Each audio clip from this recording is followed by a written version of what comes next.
你好，我係部手機械人，住喺麗港城8座6街嘅小朋友。你知唔知道中文字係由好多唔同嘅部首組成呢？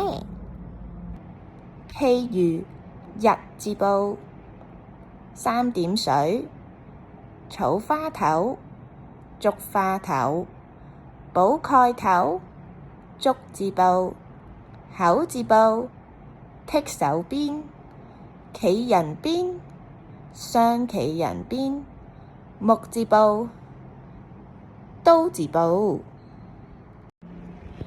讓我們來看看中文字有什麼結構呢？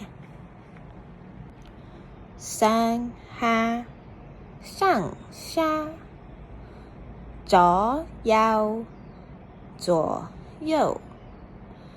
獨體字、獨體字，即係自己一個。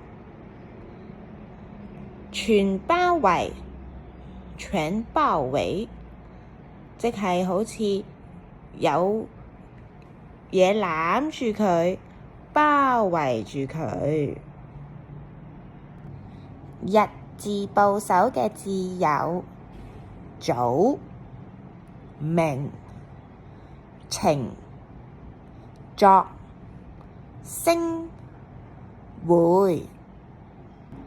早晨個早係由上面日字，下面一個十字組成，所以佢係上下結構嘅字。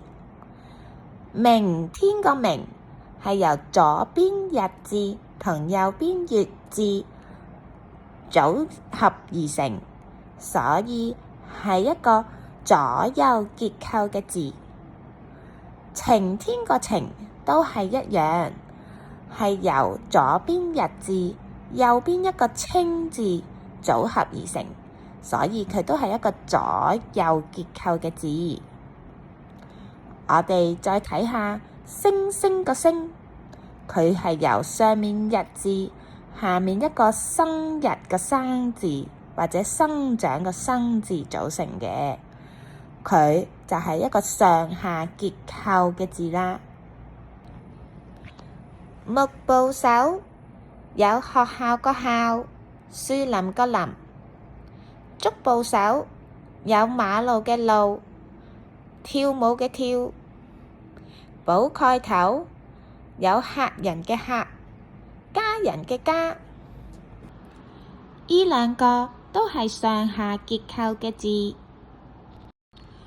獨體字就係一個獨立個體嘅字，冇辦法分拆多過兩個部件嘅中文字，譬如人、月、山、水、大、小、上、下、馬、中、心、手，呢啲都係獨體字。